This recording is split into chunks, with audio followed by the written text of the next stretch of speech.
रहमान रहीम। मेरा नाम है जी डॉक्टर मोहम्मद अदनान। तो आज जो है वो हम आप लोगों के साथ एक ऐसा देसी नुस्खा मसाला जात जो है वो डिस्कस करने जा रहे हैं। अगर आपकी गाय भैंस या भेड़ बकरी जो है वो चारा कम खाती है या उसकी आंखों से पानी आता है या गिड्डें आती हैं, या फिर आपने अक्सर देखा होगा कि जो गायें हैं उनके मुंह से जो है वो लारें जिसे आप कहते हैं टपक रही होती हैं, उनके मुंह से जो है वो थूक नीचे गिर रहा होता है, या फिर किसी को जो है वो गैस का मसला है या बदहज़मी का मसला है, तो आपने उस काम के लिए जो है ये मसाला इस्तेमाल करना है। अभी जो है मैं इसकी कंप्लीट फार्मूलेशन जो है वो आप लोगों के साथ जो है वो शेयर करता हूँ। अभी हम जो है बकरियों में ये इस्तेमाल कर रहे हैं, इसके बाद जो है वो हम जो हमारी गायें हैं, दो हमारे ऐसे जानवर हैं, उनको भी हम ये मसाला देंगे क्योंकि उनके जो है वो मुंह से लारें टपकती हैं और साथ में जो है इनको गिड्डें काफ़ी ज़्यादा आती हैं। तो इंशाल्लाह इस मसाले से जो है वो आपका ये मसला जो है वो ख़त्म हो जाएगा, जो भी मैंने आप लोगों को बताया है। ये बहुत ही मुफीद फार्मूला है।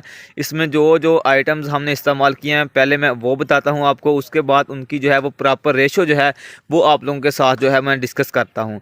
तो आप जो है वो नोट डाउन कर लें कि आपने जो है वो कितने पोर्शन में कितनी रेशो में कौन सी चीज़ रखनी है।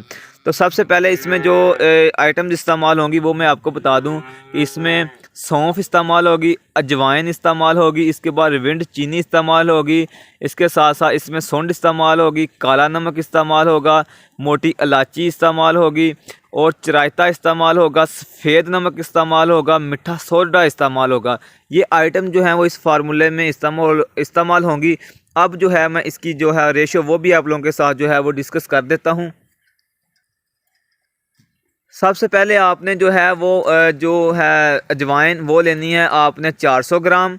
उसके साथ साथ आपने लेनी है सौंफ 500 ग्राम, मोटी इलायची आपने लेनी है 2 स्टांक, ठीक है, यानी कि 200 ग्राम। आपने लेना है फिर चरायता, वो लेना है आपने 300 ग्राम। सफ़ेद नमक और काला नमक जो है वो आपने लेना है 300 ग्राम। मीठा सोडा आपने लेना है 200 ग्राम। और इसके साथ साथ जो मोटी इलायची का मैंने आपको बता दिया। सोंड जो है वो आपने लेनी है 250 ग्राम, ठीक है। अब आपने करना क्या है, इन तमाम चीज़ों को जो है वो अच्छी तरह ग्राइंड कर लेना है। ब्रीक आपने जो है वो पीस लेना है। पीसने के बाद जो है वो आपने इसका जो है वो पेस्ट सा बना के पाउडर सा बना के रख लेना है। तो आपने जो है वो पहले 3 दिन लगातार, जिस जानवर का ये मसला है कि उसके मुंह से लारें आती हैं या फिर जो है वो कम खाता है, चारा कम खाता है, आपने लगातार 3 दिन देना है। जो भेड़ बकरियां हैं उनमें आपने जो है वो 30 से जो है वो 40 ग्राम देना है, यानी कि 1 चम्मच का चाय वाला जो चम्मच होता है वो देना है।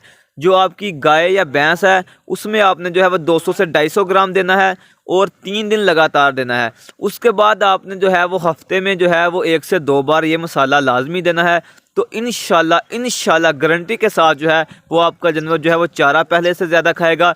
और एक बात मैं आपको बता दूं, जब जानवर जो है वो चारा ज़्यादा खाने लग पड़ेगा, ठीक है, तो उसके जो बाकी मसाइल होंगे उसका BCS भी इम्प्रूव होगा और जो दूसरे मसाइल होंगे उसकी मतलब दूध की पैदावार भी बढ़ेगी। क्योंकि आपको पता है कि जब जो है वो आपका जानवर जो है वो ड्राई मैटर इनटेक करेगा, ड्राई मैटर बढ़ाएगा, तो ज़ाहिर सी बात है वो अपना BCS भी इम्प्रूव करेगा और दूध की पैदावार भी बढ़ाएगा। तो ये फार्मूला जो है वो आप नोट डाउन कर लें, ठीक है। तो इंशाल्लाह जो है वो आपको इस फार्मूला से जो है वो बहुत फ़ायदा होगा। हम भी जो है वो अपने फार्म पर जो है यही फार्मूला इस्तेमाल करते हैं, ठीक है। हफ्ते में जो है वो हम 2 दफ़ा जो है वो अपनी बकरियों में, और उसके बाद जो जानवर हमें लगता है हमारी गाय या भैंस जो है वो उसका पेट ख़राब है या फिर वो चारा कम खा रही है या गिड्डें आ रही हैं या दिन ब दिन कमज़ोर होती जा रही है, तो उसमें जो है वो हम ये फार्मूला इस्तेमाल करते हैं। हर गाय या भैंस में नहीं इस्तेमाल करते, वो हम देखते हैं कि जिसको मसला नज़र आए हमें उसमें इस्तेमाल करते हैं। यही फार्मूला हमारी एक गाय है उसमें भी इस्तेमाल करेंगे क्योंकि काफ़ी दिनों से नोट कर रहे हैं कि वो कम खा रही है। तो ये फार्मूला आपने जो है वो इस काम के लिए इस्तेमाल करना है। उम्मीद है कि आपको वीडियो अच्छी लगी होगी। अगर आपको वीडियो अच्छी लगी है तो वीडियो को जो है वो शेयर लाजमी कीजिएगा। आज के लिए इतना ही, हमें इजाज़त दीजिएगा। अस्सलाम वालेकुम।